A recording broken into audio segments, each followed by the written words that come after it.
Hello everyone, and you're all very welcome to another episode of Matt and Michael's Lockdown with Matt Gilsenan, who'll sing a few songs and introduce some songs, and me, Michael Farry, who'll read a couple of my poems. I'll start by reading a poem during the early stages of the pandemic, and this was when we senior citizens were cosseted. So I spent weeks in the house or in the garden, getting my exercise outside in the garden. And the poem reflects this. It's called Walk. From our front gate to the garden wall is 50 paces. I know, I've counted them, each of these closed-in, narrowed days. But each walk is an excursion, slowed by what is to be seen. The car, redundant. A last newspaper on the passenger seat, its news fading of a different world. The arch where the woodbine tendrils explore in search of support, promising perfume. By the border where the peony's purple shoots reach for the sun, prelude to glory. And to the daffodil host under the sycamore tree, where I pause, wonder at the variety, unnoticed until now, the unplanned gift of random purchases. I deadhead the earliest, turn at the shed, the only building I ever raised, rough, solid, built to last. But a window frame is rotting. Next year, if there is a next year, I'll replace it, make it safe once again. Nothing lasts forever.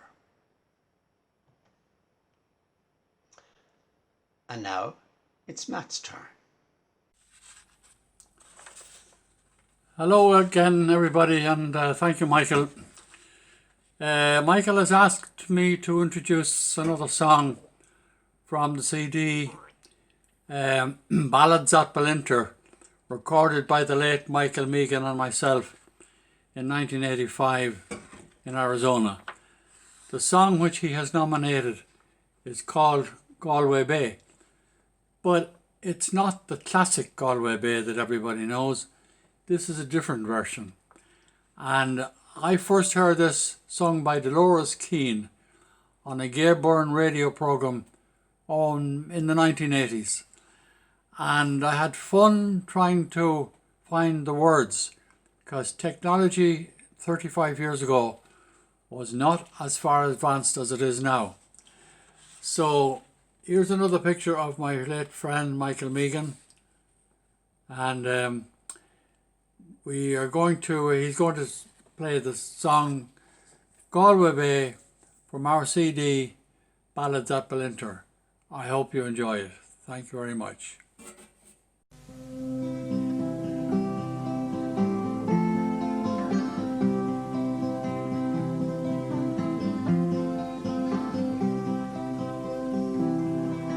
It's far away I am today from scenes I roamed a boy, and long ago the hours I know I first saw Illinois, but time nor tide nor waters wide could wean my heart away. Forever true it flies to you, my own dear Galway Bay. Oh, grey and bleak by shores and creek, the rugged rocks abound,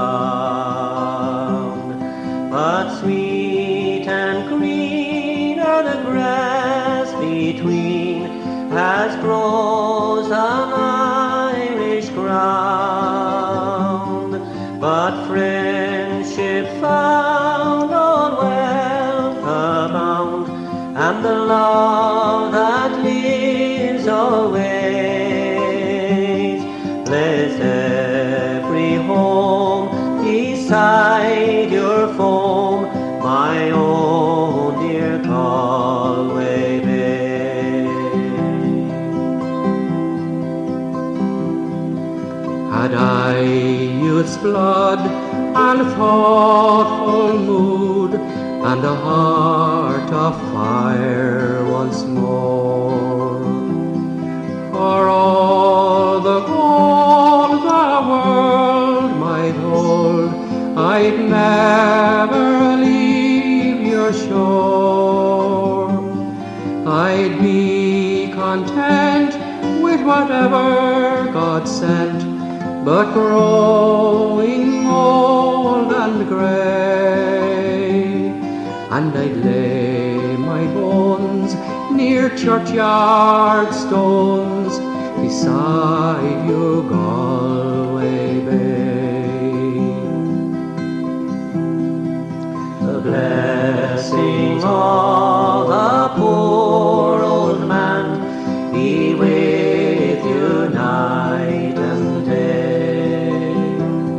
Oh, the blessings of a lonely man whose heart will soon be clay. It's all of heaven I'll ask of God upon my dying day, my soul to soar forevermore above you, Galway Bay. My soul to soar forevermore above you, Galway Bay.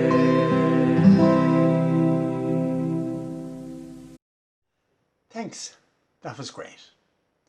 Now I'm going to read a poem from my collection, Troubles, which was published earlier this year by Revival Press, Limerick, and it mostly deals with the events and remembrances of the War of Independence and the Civil War in Ireland. And this poem came about after a talk I gave in a rural area of Sligo, where an ambush had taken place in 1920. During the ambush, 2 RIC men were captured by the IRA, and during the retreat up the mountain, the RIC men were shot dead. So the poem mixes the present and the past, and it also mixes the fact that historians have to have a general outline and a general idea of what happened over the whole period, the trends, and so on, and yet mixed in that are small, tragic stories.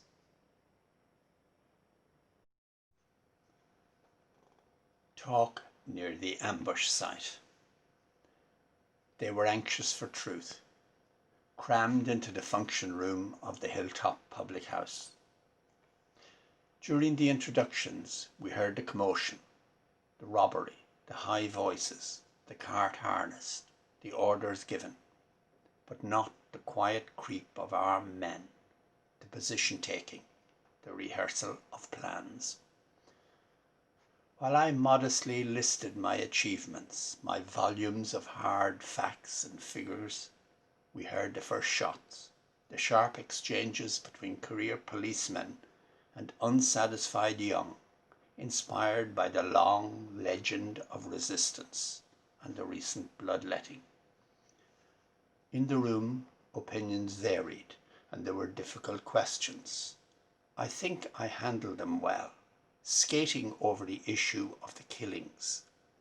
But as I rambled on towards an agreed ending, we could hear the arguments, the pleas, the prayers, and then the final shots, almost make out the fall of bodies on soft turf. See the long and difficult years ahead. What could I have said? Thank you. Hello everybody, it's been a while since I shared a song with you. I suppose it's better to run out of songs than to run out of steam. Anyway, here's one that my poor old dad used to sing. All Gilsenans in our family circle and beyond would know this was his party piece, or one of his party pieces anyway.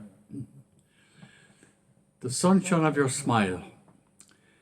Dear face that holds so sweet a smile for me, were you not mine, how dark the world would be. I know no light above that could replace love's radiant sunshine in your dear, dear face. Give me a smile, the love light in your eye. Life could not hold a fairer paradise. Give me the right to love you all the while. My world forever, the sunshine of your smile. Shadows may fall upon the land or sea, sunshine from all the world may hidden be, but I can see no cloud upon the sun. Your love will light my life till life is done. Give me a smile, the love light in your eye. Life could not hold a fairer paradise. Give me the right to love you all the while. My world forever, the sunshine of your smile.